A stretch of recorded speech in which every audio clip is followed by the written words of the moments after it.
میں نے ایک حدیث پچھلے دن اپنے پیج پہ شیئر کی فیس بک پیج میں کہ اللہ کے رسول صلی اللہ علیہ وسلم نے فرمایا یستجاب لأحدکم، ایک بندے کی دعا قبول ہوتی رہتی ہے یہاں تک کہ وہ یہ کہہ دیتا ہے کہ اللہ نے تمہیں، وہ دعا چھوڑ دیتا ہے اور دعا چھوڑ کے یہ کہتا ہے کہ اللہ تعالیٰ نے تو میری دعوت فلم یستجب لی، میں نے دعا کی لیکن میری دعا قبول ہی نہیں ہوئی. تو وہ صرف اس کہنے پہ اس کی دعا قبول نہیں ہوتی، یعنی وہ بالکل، یعنی ان ادر ورڈس کہ اس کی دعا قبول ہونے والی ہوتی ہے تو وہ جو نہ کہہ دیتا ہے کہ یار میں گیو اپ کر دیتا ہے. کبھی دعا کے بارے میں ہوپلیس نہ ہو، اللہ سے دعا مانگیں. علی بھائی آپ یقین کریں مجھے اتنے پرسنل میسیجز آنا شروع ہو گئے، اور کامن میسیجز کیا تھے وہی ریلیشن شپس کے، کہ ایک سسٹر نے یہ سوال کیا کہ یعنی اس کی تو یعنی شادی بھی ہو گئی ہے، اب آپ کی حدیث جو ہے یعنی کیا مجھے ابھی بھی اس کے بارے میں دعا کرتے رہنی چاہیے کہ نہیں کرنی چاہیے؟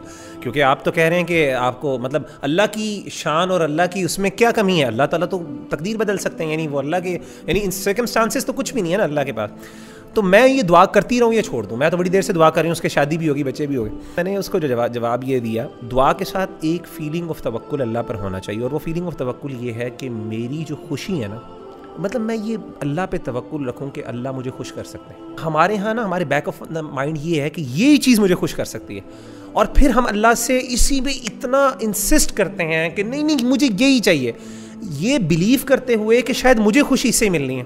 دعائے استخارہ میں کیا سکھایا ہمیں؟ اینڈ پہ کہا کہ اللہ تعالیٰ اگر یہ میرے حق میں بہتر نہیں ہے تو مجھ سے دور کر دے، فاصرف عنی واصرفنی عنہ واقدر لی الخیر حیث کان. پھر آخر میں کیا؟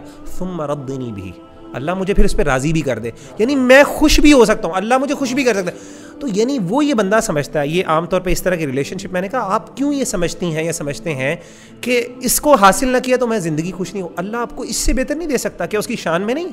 یعنی اس کی شان میں کمی ہے کیا؟ آپ یعنی اپنے بندوں کے لیے کیا اس کے پاس عورتوں کی کمی ہے، یا اپنی بندیوں کے لیے اس کے پاس نیک مردوں کی کمی ہے؟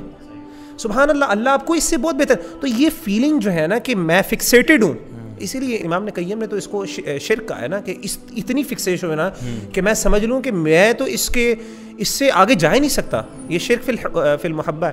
اللہ کے رسول نے اس بات کو پسند نہیں کیا کہ آپ ایک چیز پہ اتنے دنیاوی چیز پہ اتنے کنسسٹنٹ ہو جائیں کہ بس اس کے obsessed ہو جائیں. نہیں، آپ ٹھیک ہے مانگیں اللہ سے، لیکن ایسا مانگیں، اور اس میں یہ بھی کنڈیشن ہوتی ہے اوبیسلی، اس سے کرنے سے اگلے کی اگر خراب ہوتی ہو، فیملی بھی خراب ہو رہی ہے، آپ اس کے بارے میں دعائیں کر رہے ہیں اور آپ یہ دعا کریں اللہ اس کی فیملی تباہ ہو کے میرے ساتھ ہو جائے، تو یہ بھی نیگیٹو ہے. لیکن بہرحال اصل پوائنٹ اس میں وہ یہ ہے کہ اس بات پہ بلیو کریں اللہ مجھے کہیں اور بھی دے سکتا ہے، اسی لیے اللہ پر راضی ہوں، یہ بھی ضروری ہے ساتھ. تو اللہ سے مانگنے کا مقصد صرف مطلب یہی ہے کہ اللہ سے مانگیں اور اللہ سے کہیں. اسی لیے اچھی دعا اللہ کے رسول نے یہ سکھائی ہے، اللہ تعالیٰ جو میرے لیے بہتر ہے وہ کرے، یہ نہیں کہ مجھے یہی دے.